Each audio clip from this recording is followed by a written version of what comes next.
Откупот ќе заврши далеку порано, се надаваме за 10, максимум до 15 дена да заврши. Последната информација што имам, купени се негде околу 20 милиони килограми тутун. На терену го има уште негде околу 700-800, максимум до милион килограми. И тој тутун се најдува во дело на Прелепската општина, односно Долнен и Крушево, источниот дел, веќе таму се 90% купени тутуните. Се предвидуваше околу 17.000 тони или 17 милиони килограми ќе биде реколтата, но сега доаѓаме до ситуација на 20.000 тони. Што се случува?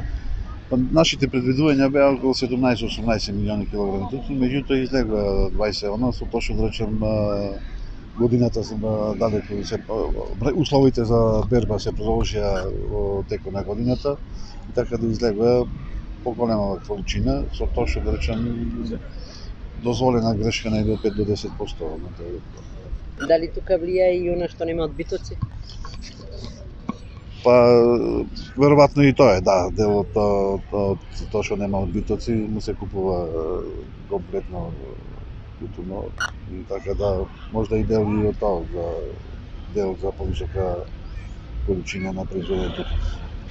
Откупот е на крајот. Наредната реколта, докаде сте со преговорите со откупните компании и со министерството? За наредната година. За наредната година веќе почнавме со договори, со преговори со компаниите. За вчера имавме состанок со Алијанса и начелно ги договараме начините на склучување на договори. Се уште за цени немаме почнато, меѓутоа преокупација ќе ни биде цената и нема да дозволиме никако да биде пониска од годиначната цена. И ќе одиме да се купува квалитетот, да се плаќа, а не квалитетот. Значи ќе бараме стрикно примена на законот на компаниите за купување на тутун. Минатиот пат најавивте дека веќе по нова година ќе почнат поинтензивни средби и со министерството и со откупувачите. Какво е расположението? Еве годината почна, празниците полека поминуваат. Дали веќе се најавени некои средби конкретни? Да, се пред малце спомнав дека почнавме ние како сојуз да ги остваруваме средбите со компаниите.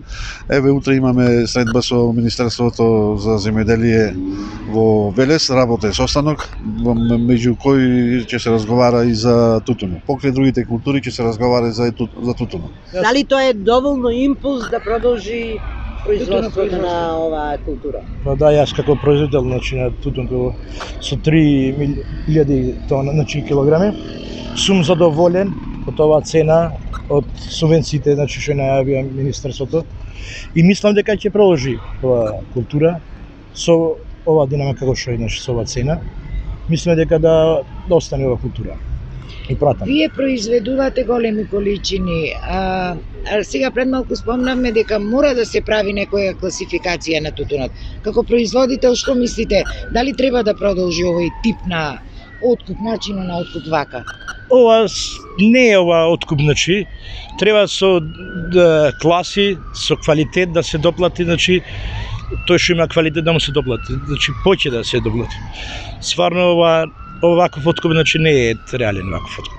Има ли интерес кај помладите генерации да садат тутун? Ти рековме над 50 години е просечната старост на производителот.